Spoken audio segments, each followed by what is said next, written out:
Hey everybody, welcome back to Strange Globe Video. Tonight we are doing a quick episode talking about the Ghostbusters Firehouse casting news. Alec is not with us because he is getting ready to move, so you'll have to excuse Nick because he's banging around making a bunch of noise. I am driving on the highway. That explains that. I am heading across the border. Uh-oh. Either buying marijuana or sports gambling, depending on which way you're going. I'm crossing into Missouri from Kansas. And I got fuzz on my tail. Probably, knowing the way you are going. Hey, so Ghostbusters Firehouse has some new casting news. Obviously, they've pretty much confirmed all the new cast from Afterlife's going to be in there. So, I mean, that's good news, but we've got a few big names that just started in there. So James A. Caster is the first one I'll start with. He's looks like he just turned 38. Is that the British guy? Yeah, I believe so. Right. So he's known for Cinderella, that he was in the Cinderella movie in 2021, did a TV series called The Island. But the big thing that people have pointed out about him is that he looks like Timothy Carhart, who plays the violinist in Ghostbusters. They're showing some similarities there to that. But take that with a grain of salt, because remember there was a guy that was cast in Afterlife that everyone thought was going to play like a younger Egon or Egon's son. And he turned out to just have been cast as a like security guard at Walmart, and that whole thing got cut. So like, never just assume anything at face value here. He looks pretty young for 38 too, right? Yeah, he does. He's got boyish good looks, I guess is what you could say. Well, people are theorizing that he's Oscar, as we said. Well, that's what they're saying. He'd be a little old, the actor, but if he looks younger, and then people say, well, why would Oscar have a British accent? Well, A, an actor can do an American accent. And B, Ghostbusters 2 established that his dad moved to London. So he could have went to live with his dad for a while and picked up an accent.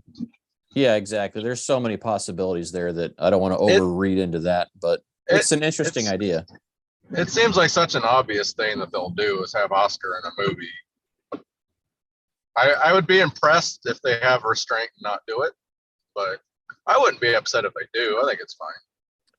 Well, at this point with Afterlife, I think you've cleared a lot of the ways, like, because my biggest problem with Oscar for Afterlife was like all the fan fiction, all the fan movies, and everything was just you wouldn't have been able to fit him into the Afterlife. No, you would have had to base it around Oscar being that character for that movie, right? It would have had to have been a different story.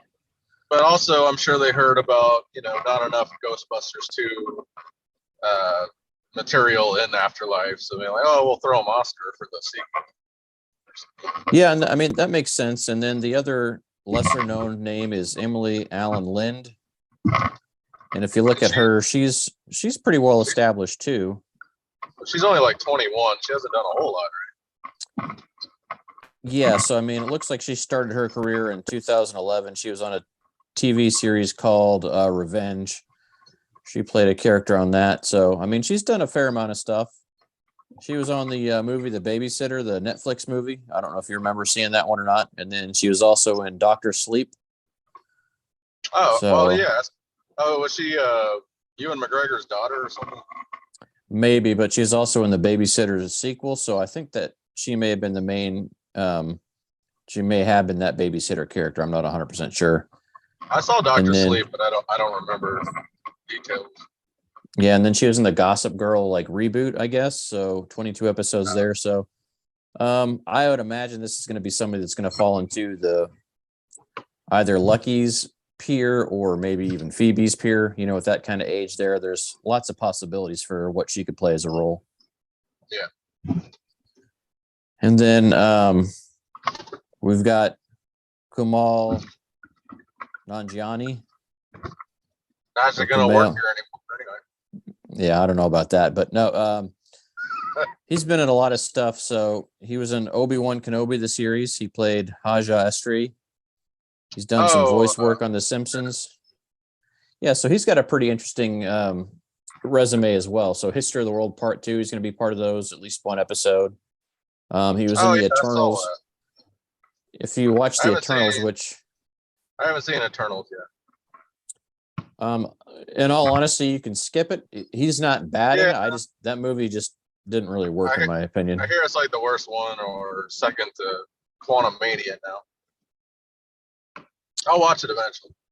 I liked Quantum Mania a lot better than that. I'll tell you that right now.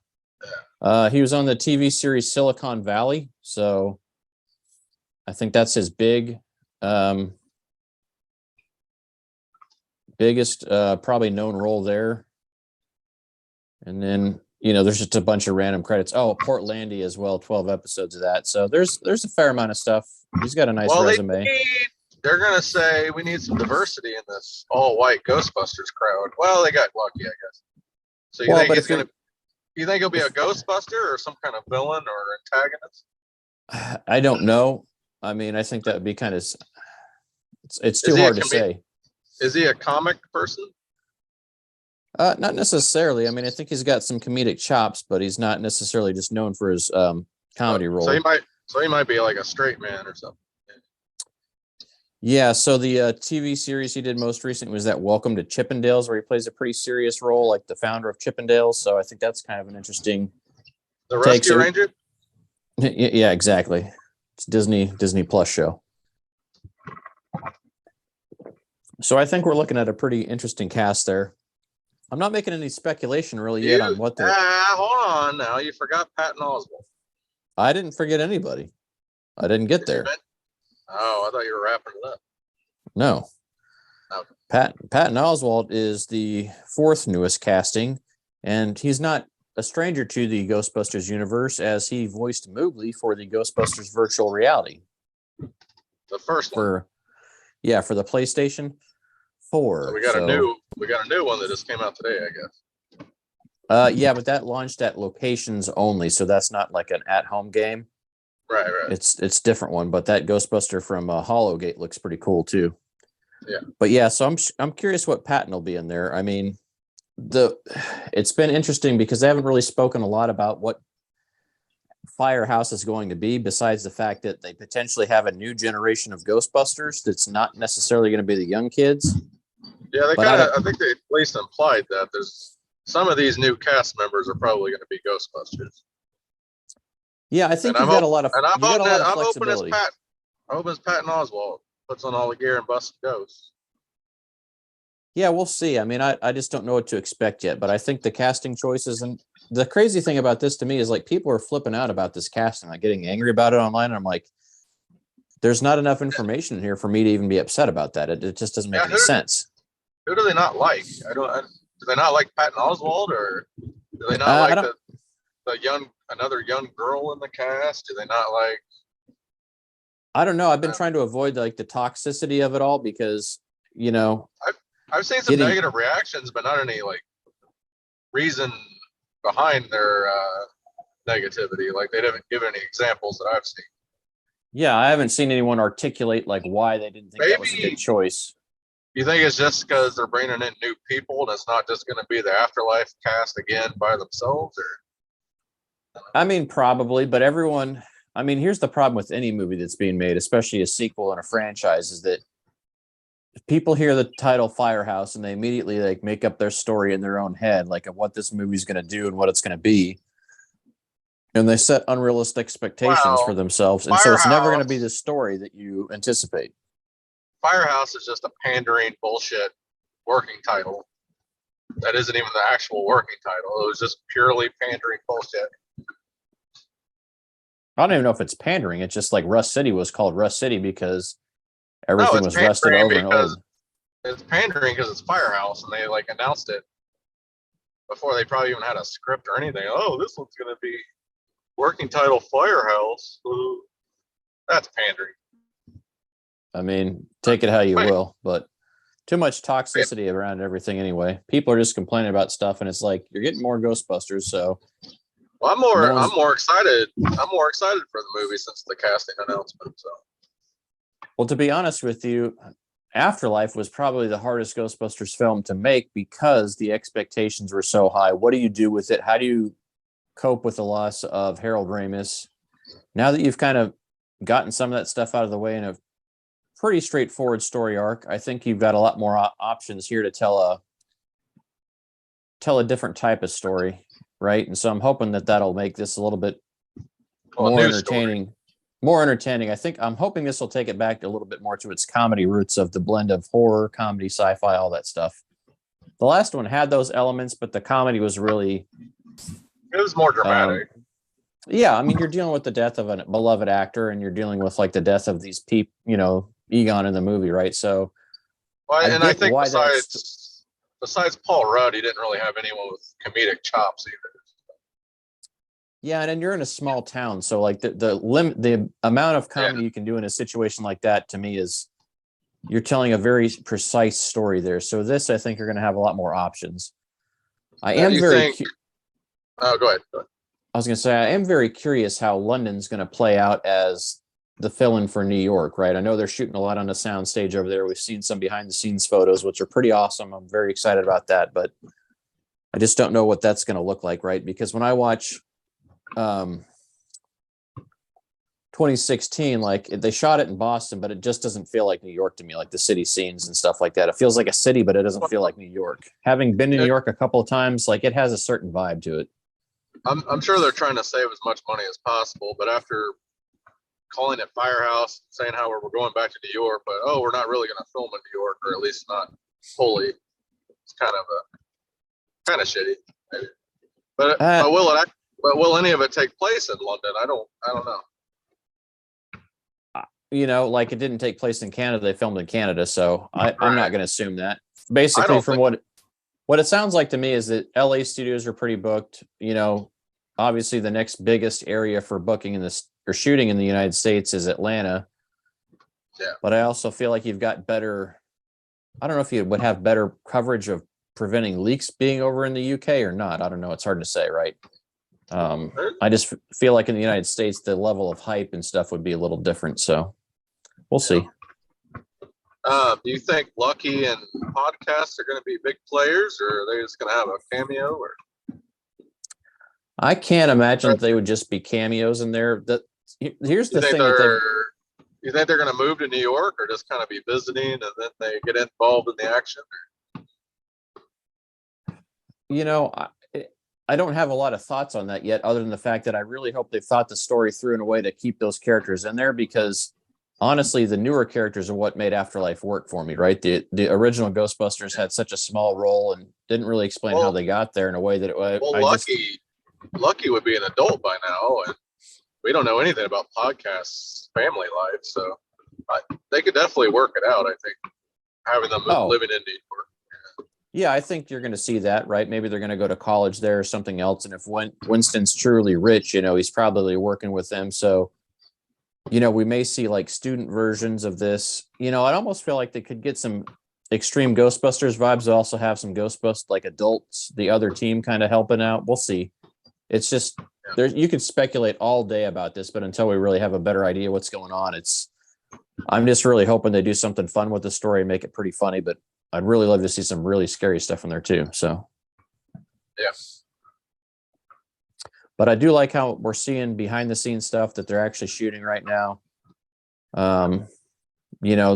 As far as everything goes, the movie's still listed as being released this year. I just don't see how you're going to film a whole movie and release it by the end of the year, especially because I think one thing that hurt Afterlife was they weren't able to ever really do reshoots on there, right? They just, with the pandemic going on, they couldn't do reshoots. So let's say you shoot this now, you wrap up in June, middle to late June, then you start editing. Anything you might want to reshoot or redo or anything like that, you're going to be doing in the fall. So, and with next year being the 40th anniversary, I just don't think it makes sense to rush this out at the end of December. Well, yeah, they should have just planned to release it for the 40th anniversary anyway. And they could have, but I mean, I think they didn't start shooting this as soon as they wanted to, based on. I think the London shooting was kind of a reaction to how busy. don't they bullshit the shareholders and stuff too? Like, oh, we'll have this big money maker out by the end of the year. Just to Yeah, get I mean, investors. and who's to say that? I mean, I don't doubt that they couldn't pull it off and release it, right? If you look at the original Ghostbusters, they released that thing in record time for a movie of its magnitude. Yeah, and then I sometimes don't, that's creativity, but because if you do that, then you're still looking at the home video release for the 40th anniversary, and you could do like a huge big box set of all the movies then, you know. So as far as a sales and marketing thing, like there's still a lot of opportunity there. So well, I'm just, and if we're gonna go to the premiere, I'd rather not be in the middle of fucking winter. It'd yeah, be well, nice to go. Be nice to go to New York in June versus December. well, New York, LA, wherever they do it this time, I think. Well, yeah, LA would probably be okay, but We'll see. I mean, it's interesting because we you know, we could have like a blizzard here even and not even be able to get to LA or in New York and not be able to, you know. yeah, I mean, there's all kinds of possibilities there with weather for that stuff, but I don't know. I just think it's interesting to see what's going to come next. I mean, obviously the brand is doing as well as it ever has been. Just look at how much they're putting into Spirits Unleashed still and all that extra content. Like I finally got on and played for a little bit tonight for the first time in a while. Well, I haven't played in 2 or 3 months. I think I need to check it out. What's the status, or do we know on the cartoon series, cartoon movie, comic book? Comic book still slated for the fall, September, October. I haven't heard anything on that, and that's probably something worth checking into to see, because I almost got a feeling that the comics were going to kind of fill in some of the gaps between Ghostbusters 2 and Afterlife, and probably some of the time Afterlife and Firehouse.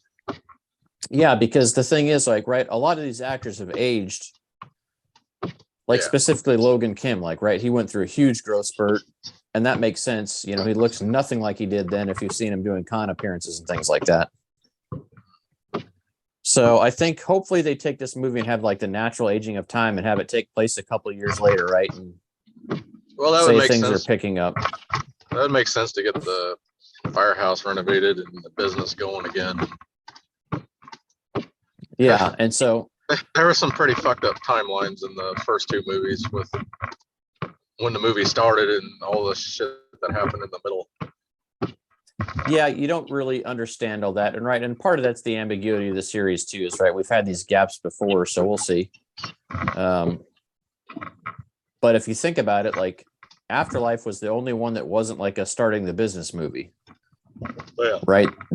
They weren't even going into business. They're just dealing with something, which I thought was kind of unique and makes it stand out to me, because even Answer the Call is a how do we start the business movie. And so this is like another like, hey, we're starting the Ghostbusters business again. I'm honestly hoping that there's an established crew of Ghostbusters already working, and the younger kids finally get their chance to kind of come in. I'm hoping that that's what happens, because I really don't care to watch another movie where like, hey, we got to start the business up again. Start taking calls. I want that to be established and ready to go when we walk in. Yeah, that'd be good. I mean, I think we're all at the point, we know the lore, even the general audience, I think, is going to be at that point where they're ready to walk in for that. So, but that being said, there's so many things they could do. And we need the business to be successful, not go out of business all the time. Yeah, exactly. So I think there's a lot of opportunity there. I'm pretty excited about this, though. I know a lot of people that had mixed feelings about Afterlife were like, really another, like, what are they going to do? But I think Afterlife was that touchy movie that was hard to do. I liked it. I rewatched it on Sunday, just after these casting announcements. And, there's things I really, really love in that movie. And for me, I just I enjoy the movie a lot more when I let go of all the little Easter eggs and all the things in the movie that just don't necessarily make sense. If I'm not focused on those and harping on those, it's just a lot more fun to enjoy the new cast, like learning about all this technology and stuff. So, but I don't think we're going to have those issues in this movie. I think we're going to be past that, because, we've kind of reestablished things a little bit. So, yeah. With Sigourney Weaver on there, she's the one name that hasn't really come up in this. And to be honest with you, even in Afterlife, her character didn't make sense to be in the main movie, which I was perfectly fine with her post-credit scene or mid-credit scene, right? So I just hope if you're going to bring her and Venkman back, you do it in there. And like, I would love Oscar to be in this movie. I just don't want him to be a Ghostbuster. I Do don't you think think? he's I don't think he's going into that. I think it would almost be funnier as if he's getting antagonized by something else because he's related Yeah, to Dana. he could be the Dana of the movie. Yeah, and I think that would work well instead of, because like I said, every piece of fan fiction, so many fan films and everything else is just like, hey, let's do Oscar this. And I'm like, I just don't see that as being all that fascinating, right? Because I don't think you can do that and top that character development for what you did for Phoebe, right? I think Phoebe's growth as a character there would be pushed to the side if you tried to do that with Oscar at this point. Do you think So Sigourney Weaver would do the movie without Bill Murray? I'm sure Bill Murray will be in it, right? They've made 4 Ghostbusters movies. He's been in all 4 of them. The chances of him not doing this movie. And here's the other thing a lot of people haven't talked about is after Afterlife, he shows up kind of at the end to kind of be the hero, but the burden is off of him to carry the movie, right? The movie's not centered on his character and his comedic style. So I don't Well, think you need that in the next movie to carry the movie, right? He doesn't have that pressure to be like, oh, I've got to make this successful because it's all based on my comedy. and he complains about the pack and falling down and stuff. If he doesn't have to do that, I think he'd probably be more inclined to do it. Yeah, I mean, I think they all had fun in Afterlife doing a few things here and there. Like, and if they're around, I think, he'd be, we might see him in a flight suit doing something, just like showing the new kids around or something. But I don't think it's going to be like them going out and doing like traditional busting. So, which is fine. Utilize those characters, right? Make it a good story. And I think it's going to be a blast. I think it'll be a lot of fun and really hopefully set up the door for other variations. And, it really makes me wonder what they're doing with the animated series, what they're going to do with those comic books. So, and then with the Hollowgate VR coming out, just now too, like the brand is pretty much as big as it's ever been, right? We just did our local con and like everybody loves the Ghostbusters coming through, taking photos. So, I mean, I think we're at a spot where we're getting more Ghostbusters movies and Star Wars movies at this moment, right? And so I think that really allows this franchise to shine because Star Wars has had issues with some of their more recent movies they've made and some of the decisions they made. So I think if they play their cards right, they can really take the brand to the next level here. So I'm pretty excited to see what happens with it. Yeah. A few other things, though, to chat about. We have our glow-in-the-dark owl for sale. So if you haven't jumped on that, get over there on Etsy and get it. And then we also have the artwork available as a t-shirt now up on our TeePublic. So you can go up there and pick up a Strange Glow Video shirt. You can get it on basically anything besides stickers, stuff that like we're making and sending out here. I didn't want you to be able to have to pay for a $5 sticker. If you're buying an Alf, I'm throwing in a nice little goodie kit of some extras. And then we've got our button press going. So I've got some cool buttons on here. If you're on our Instagram, you may have seen it, but I'll show a few of these off on video right now. So I've got a little Moogly butt. Justin's got a button sweatshop going with his wife and kids. I'm the only one doing it. So Strange Glow Video one. Another Strange Glow. He didn't play along. I'm not about child labor, Nick. You might be, but you don't have children, so. Killer replica. Yeah, so do you think Paul Rudd's going to suit up and be a Ghostbuster in this new movie? I hope so, just to piss off Alec.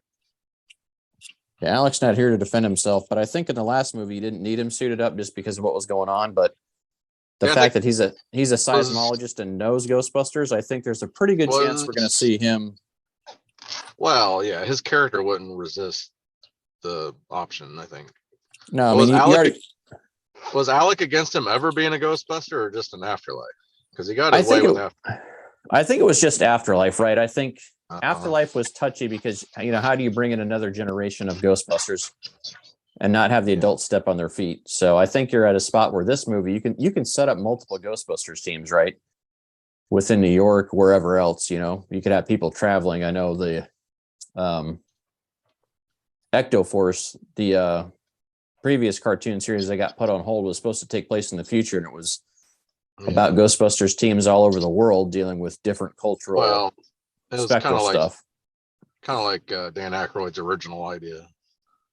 Yeah, but still on Earth, though, like not in space. But I mean, I like that concept that, every almost all over the world, everyone has their own folklore about ghosts and stuff like that. So the real Ghostbusters did a great job of bringing some of those folklore things in, but shoehorning them all into New York doesn't necessarily make sense. So you either have a team travel or you have like localized teams. And I think that makes things fairly interesting because then you can have people, at the head office and stuff. Didn't they, one of the recent articles, I think they hinted at franchises finally being a thing in the new movie.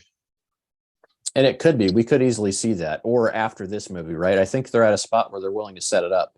Well, that miffs me because Sony and Ghost Corps are so friendly and have a good relationship with the franchises that we have. For them to say they don't exist in the movie universe, I think was kind of a missed opportunity.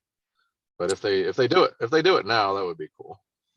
Well, I think, again, I go back to the Afterlife being a difficult movie to make because you're dealing with the loss of a central character to the writing of both the first films, an actor of both the first films, and like, how do you move past that loss? And that movie was basically, how do you deal with family trauma, right? And how do you get over that stuff together? So there wasn't a lot of time to be like, hey, we really appreciate what the fans are doing out there. We want to fit that into there. I think you really have the opportunity with that now.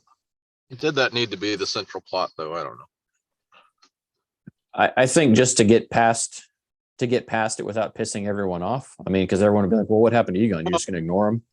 They're all going to die before too long. They're all getting up there in age. We can't take a movie every time. I mean, it can be a part of the plot, but being the central plot. No, but I think the fact that the fact that Ivan was about ready to direct the third Ghostbusters movie before Harold passed, he was actively ready for it. And then when Harold passed, he's like, yeah, I'm not going to do that after all. It's not the same. So I think there's several things there. And then, we lost Ivan Reitman too. So I think this is just going to be different in a new way. And hopefully it sets up those things for franchises and stuff, because I think there's a lot of things you can do with this. And thanks to the MCU and the DC movies, like, we're used to the concept of, global spanning heroes and things like that. So I think it's easy for an audience to accept that now. Like, right, when you look back at how the first Marvel movies were very small and isolated and how big the storytelling can get in there, I think you can do that easily now, and a fan base will accept it if it's well written. So hopefully it's a thriving business by the time this one starts. I would like to say that because, right, obviously, because that was another thing in Afterlife I never really talked a lot about before, but like all those crazy storms going on that would keep happening, at the end of Afterlife, when you see this huge like spectral storm going on, people would notice that. Like, that would show up on meteorological radars, I would imagine, right? So, but the thing is, like, you don't have to shoehorn in like all the news press conferences around this. Like, we can just skip ahead a little bit. If you want to show a little bit of Winston cleaning up the firehouse and things like that, you can do that. But I still think there's an opportunity for a time jump to make things make sense. So you're not just starting the business the third time, because to me, like, that's like, okay, if you're going to start the business every time we got a movie, this just isn't going to work. That's not sustainable. You're like, all right, you got to have things established and thriving, and then have a big threat come in to make it interesting. So,